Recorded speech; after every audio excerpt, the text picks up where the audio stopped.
everybody? Virtual workout number 17 coming at you here today. For today's workout, you're gonna go ahead and need a plate, you're gonna go ahead and need a dumbbell, and we're also gonna need a box, a chair, or something that is roughly 20 to 24 inches high, okay? So, to get started here, our quality work here today, we got 3 sets of 10 on bench press or floor press. So if you have a bench at home, awesome. If you have something you can lay on at home, that works as well. If not, we're gonna go ahead and just use the floor. So we've been doing this for a couple weeks now here, and our goal with this is to progress. Our goal is to get stronger. So what I would like to see you do is, if you don't have a heavier dumbbell, work on that tempo a little bit more. So we're gonna go ahead and lay on the ground here. I like to keep my knees bent, feet flat on the floor. I like to keep my offhand down on the ground or on my core here to make sure my core is engaged. Either way, stabilizing or making sure that core is engaged.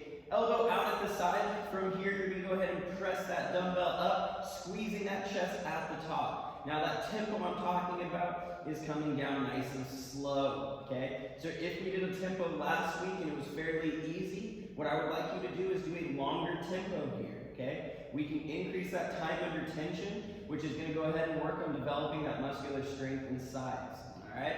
So again, increasing that tempo here is a great way, if we don't have an additional weight, that we can make this more difficult so that we can continue progressing along here. So 3 sets of 10, that's 10 on each arm.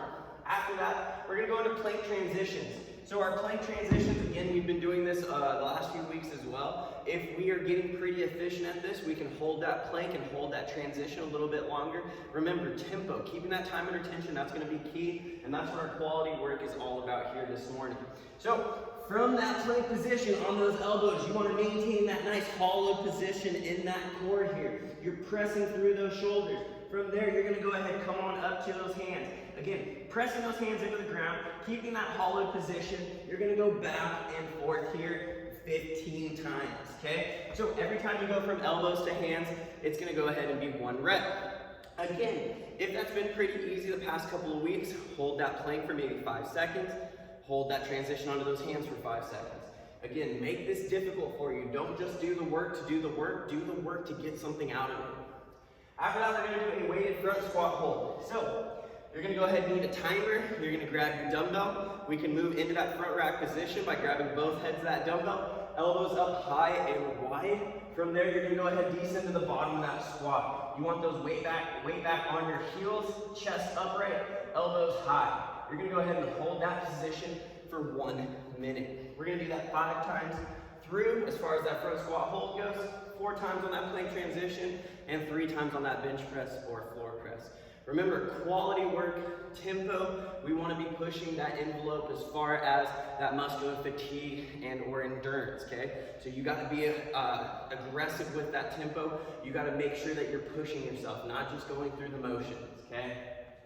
After this, what I would like you to do is video 4 to 6 bear hug squats that you're going to perform in the workout, and I want you to go ahead and post these to the TFF members page, okay? So I want from the front and the side, that bear hug squat, which we're going to go over here in a second, is where you're going to take that plate and you're going to bear hug it. So again, I want some video from the side where you're performing that squat, and I want some video from the front where you're performing that squat. That way we can go ahead and critique that movement so we can work on making it more efficient, making it better. Trust me, you guys are going to see this again. Now, as we get into our workout here, this one's going to be a tough one. We have 4 times, we have 2 total rounds. We're going to get started with 25 box jump overs. Now, if you have a box, that's great. If you don't have a box, again, I need something about 20 to 24 inches off of the ground that you can jump over.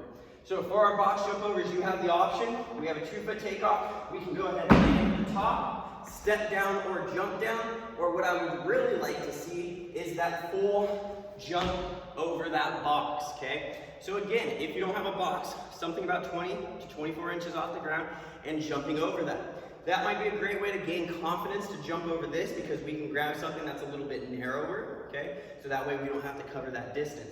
So that way we can start building up to jumping over these boxes once the doors open back up and we get back into class. After that, we have 50 bear hug step through lunges. So kind of like that bear hug squat we were talking about, same thing here. You're going to go ahead and grab your plate here. I would grab the heavier the plate. You're going to go ahead and cross those arms in the front. In that lunge position, you're going to step forward. Again, back leg at 90 degrees, front leg at 90 degrees, torso nice and upright, and you're gonna step all the way through and into that next lunge. So what I would like to see is get a piece of spot in your room or in your house where you can go at least 5 lunges, turn around, go back 5 lunges. So from the front position, remember, as we lunge down, those feet should be about shoulder width as we step through. What we'd like to see is one transition or one smooth transition from step to step. You guys are gonna go ahead and complete 50 of those, okay? After those 50 step through lunges, we're gonna do 100 bear hug squats.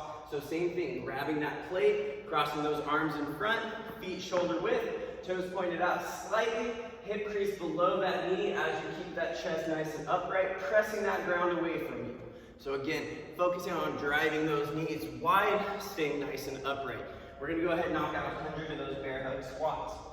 After you knock out that 100 squats, you're moving back up to the top for 25 box jump overs, and you're working your way through this 2 total times, okay? Now let's talk intensity here. This one has some tough movements. Those legs are gonna burn. So you're probably gonna need to break this up just a little bit here. Now, on those box jump overs, this is a very cardio taxing movement.